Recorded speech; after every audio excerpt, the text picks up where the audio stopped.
नमस्कार दोस्तों। आज मैं 3 ऐसी बातें आपसे डिस्कस करने जा रहा हूँ, 3 ऐसे पॉइंट बताने जा रहा हूँ, जो किराना व्यापार के लिए बहुत ही ज़रूरी होती हैं। और ये बातें सुनकर, समझकर आपको भी लगेगा कि अगर ये तीनों चीज़ें मैंने अपनी दुकान पर फ़ॉलो कर ली, अपनी दुकान पर कर लिया, तो 100% मेरे ग्राहक आज से ही मुझसे जुड़ना शुरू हो जाएँगे।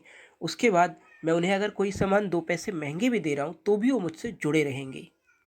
वीडियो में आगे बढ़ने से पहले आप सभी से अनुरोध है, चैनल को आप सब्सक्राइब कर लें ताकि मेरे वीडियोस के नोटिफिकेशन आपको मिलते रहें। दोस्तों, पहला पॉइंट है ग्राहक को अटेंशन देना। आप एक कस्टमर की जगह पर अपने आप को रख कर देखिए। अगर आप किसी दुकान पर जाते हैं कोई सामान खरीदने और दुकानदार आपको इग्नोर करे या आपसे बात ना करे सीधे अच्छे से, तो आपको कैसा लगेगा? तो पहला ये पॉइंट हो गया कि कोई भी ग्राहक आएगा, आप उस ग्राहक को अच्छे से अटेंशन देंगे। अटेंशन देने का मतलब ये है, ग्राहक के आते ही आप उससे पूछेंगे, जिस उम्र का है, छोटा है तो बेटा क्या चाहिए, बड़ा है तो भैया क्या चाहिए, या और ज़्यादा उम्र का है तो अंकल जी क्या चाहिए आपको। तो उस हिसाब से आपसे पूछें और बड़े विनम्र भाषा में आप कस्टमर को डील करें। पूछें कि मान लीजिए बड़ी उम्र के हैं, अंकल जी आपको क्या चाहिए? जब अंकल जी बताना शुरू करें, तो आप एक पर्ची लीजिए, नोट कीजिए जो भी उनको सामान चाहिए। आप खुद निकाल सकते हैं या आपके यहाँ और कोई निकालने वाला है तो उसको पर्ची दे दें और बोल दें कि अंकल जी का ये सामान निकाल करके अच्छे से अंकल को दे देना है। उसके बाद ग्राहक से अनुरोध करते हुए कहना है, बस आप मुझे 2 मिनट दे दीजिए, आपका सामान मैं निकलवा रहा हूँ, तब तक आप बैठ जाइए। तो ग्राहक क्या होगा, इससे थोड़ा-सा उसके मन को तसल्ली हो जाएगी। वो खुद कुछ ना कुछ, कभी फ़ोन में लग जाते हैं लोग, कभी कुछ करने लग जाते हैं, तो उनको ये समझ आ जाएगा कि आपका काम हो रहा है और थोड़ा-सा समय देना चाहिए। और दूसरा पॉइंट, जैसे ही सामान निकल कर आए उसका आप रेट लगाएँ। वो रेट आपका सभी ग्राहकों के लिए एक सा होना चाहिए। ऐसा नहीं कि कोई आपके जान-पहचान का ग्राहक है तो उसको कम या ज़्यादा भाव में लगाएँ, या नया ग्राहक है तो उसके लिए अलग से भाव लगाएँ। सभी ग्राहकों का एक सा भाव होना चाहिए। इससे क्या होता है, जैसे 2 ग्राहक हैं, आप अलग-अलग उनको भाव देंगे, तो ग्राहक के मन में हमेशा ये संशय रहता है कि इस दुकान पर जाएँगे तो ये दुकानदार अलग उल्टे-सीधे भाव लगा देता है। तो कभी भी भाव किसी ग्राहक के लिए अलग-अलग ना करें, हमेशा एक ही भाव रखें। इससे ग्राहक का एक अलग इम्प्रेशन पड़ता है।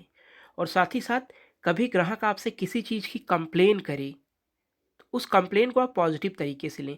मान लीजिए कोई ग्राहक आपके यहाँ से सामान ले गया, वो एक्सपायर निकल गया, ख़राब निकल गया और बाद में आकर उसको कंप्लेन कर रहा है, बता रहा है, तो उसको आप अच्छे से सुनें और कोशिश करें कि उसकी समस्या का समाधान हो।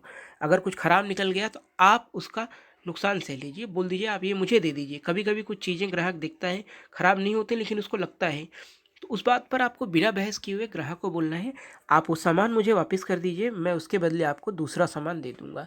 एक बार अगर आपने कस्टमर के साथ ऐसा कर दिया, तो वो ग्राहक आपसे हमेशा के लिए जुड़ जाएगा।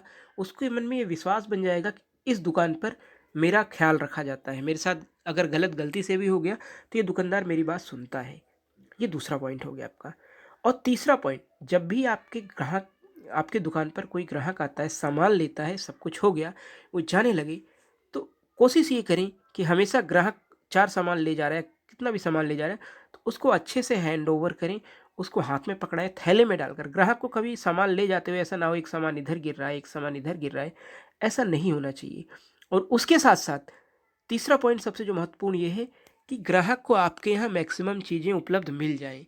ऐसा ना हो कि आधा सामान आपके यहाँ से जा रहा है और आधा सामान उसको कहीं और से लेना पड़ेगा। तो इसका मतलब ये है कि आपको मैक्सिमम वैरायटी भी रखनी है सामान की, ताकि मैक्सिमम चीज़ें आपके यहाँ मिल जाएँ। तो पहला पॉइंट हो गया, ग्राहक आए तो उससे आप अच्छे से बात करें, अच्छे से डील करें, तसल्ली दें, पूरा सम्मान दें ग्राहक को, पूरी तरीके से अटेंशन दें। दूसरा, सभी के लिए एक भाव होना चाहिए। और दूसरी चीज़, कस्टमर सर्विस। ग्राहक को कोई दिक्कत आ रही है, कोई सामान खराब या गलत निकल रहा है, तुरंत बदल लें उसे। उस पॉइंट पर आप बहस ना करें, नहीं तो ग्राहक टूटेगा। और एक बार आपने उस ग्राहक को सपोर्ट कर दिया तो ग्राहक हमेशा के लिए जुड़ जाएगा। तीसरा पॉइंट, आपके पास वैराइटीज़ होनी चाहिए। स्टॉक कम रखें लेकिन मैक्सिमम रेंज ऑफ वैराइटी रखें। इससे क्या होगा, आपके पास ग्राहक यह सोचकर आएगा कि मुझे यहाँ सारी चीज़ें मिल जाएँगी उपलब्ध। इससे आपके यहाँ जो कस्टमर आएगा, वो इस चीज़ के लिए होगा कि मेरे मेरे लिए रेट अच्छा लगेगा, मुझे सारे सामान मिल जाएँगे और कुछ गलत होगा तो मुझे बाद में भी कोई दिक्कत नहीं होने वाली है। तो ये 3 पॉइंट अगर आप माइंड में रख कर फॉलो करेंगे, तो 100% आपसे ग्राहक जुड़ेंगे और हमेशा के लिए जुड़ेंगे। आपकी सेल भी बढ़ेगी, आप उसी सेल से अच्छा प्रॉफ़िट भी कमाएँगे। उम्मीद करता हूँ मेरे द्वारा दी गई जानकारी से आप सहमत होंगे और आने वाले वीडियोज़ में दोस्तों इसी तरीके के एक नए टॉपिक पर डिस्कस करेंगे जिससे सभी किराना व्यापारियों के व्यापार में वृद्धि हो। बहुत बहुत धन्यवाद दोस्तों।